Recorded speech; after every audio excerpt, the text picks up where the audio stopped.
বরিশালে বিভাগীয় স্বাস্থ্য পরিচালকের বিরুদ্ধে বিভিন্ন অনিয়ম ও বিতর্কিত কর্মকাণ্ডের অভিযোগ তুলে তার অপসারণের দাবিতে মানববন্ধন ও প্রতিবাদ সমাবেশ অনুষ্ঠিত হয়েছে।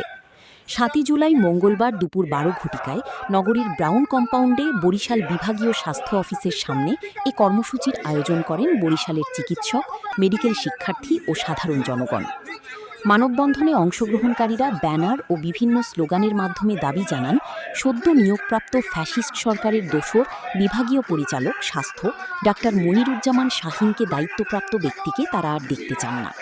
বক্তারা অভিযোগ করেন, স্বাস্থ্য খাতের সুশাসন, স্বচ্ছতা ও জনস্বার্থ নিশ্চিত করতে দ্রুত কার্যকর পদক্ষেপ গ্রহণ করা জরুরি। এ সময় তার যোগদানকৃত কর্মস্থলে অফিসে তালাবদ্ধ করে ক্ষুব্ধ শিক্ষার্থী ও চিকিৎসকবৃন্দরা। সমাবেশে বক্তারা বলেন, স্বাস্থ্যসেবার মানোন্নয়ন এবং চিকিৎসক ও স্বাস্থ্যকর্মীদের জন্য একটি জবাবদিহিমূলক কর্মপরিবেশ নিশ্চিত করতে সংশ্লিষ্ট কর্তৃপক্ষকে দ্রুত ব্যবস্থা নিতে হবে। অন্যথায় বৃহত্তর আন্দোলনের কর্মসূচি ঘোষণা করা হবে বলেও তারা হুঁশিয়ারি দেন। মানববন্ধনে বরিশাল বিভাগের বিভিন্ন হাসপাতালের চিকিৎসক, মেডিকেল শিক্ষার্থী, স্বাস্থ্যকর্মী এবং বিভিন্ন শ্রেণী পেশার মানুষ উপস্থিত ছিলেন। দেখতে চাই না, আমরা তার অপসারণ চাই। এবং কেন চাই সেটা আপনারা জানেন। সাংবাদিক ভাইরা জুলাই সেই ভয়াবহ আন্দোলনে যখন সারা দেশের সর্বস্তরের জনগণের সাথে এই চিকিৎসক সমাজ এবং মেডিকেল কলেজের শিক্ষার্থীরাও আন্দোলনে সামিল হয়েছিল, তখন তাদের বিরুদ্ধে ফ্যাসিস্ট এবং স্বৈরাচারের দোসরদের চক্রান্তে একটি শান্তি কমিটি নামক একটি আন্দোলনের মাধ্যমে তাদের বিরুদ্ধে বিভিন্ন চক্রান্ত সাজানো হয়েছিল।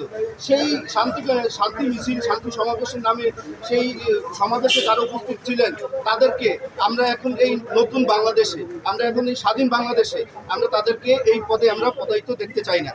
এবং যেখানে আমরা দেখতে পাচ্ছি মাননীয় প্রধানমন্ত্রী এবং মাননীয় স্বাস্থ্যমন্ত্রী সবসময় আমাদেরকে জুলাই শক্তির সপক্ষে কাজ করার ব্যক্ত এবং উদ্যত আহ্বান জানাচ্ছেন, সেখানে কিভাবে ফ্যাসিবাদ এবং স্বৈরাচারের দোসররা এবং সেখানে শান্তি সমাবেশে যেখানে চিকিৎসক এবং মেডিকেল কলেজের শিক্ষার্থীরা সেই গুলির সম্মুখে আন্দোলন চালাচ্ছিল এবং তাদের বিরুদ্ধে যারা চক্রান্ত করতেছিল তাদেরকে এই পদে কিভাবে মেনে নেবে, এটা আমি স্বাস্থ্য মন্ত্রণালয়কে এবং সরকারকে বিবেচনার আহ্বান জানাচ্ছি।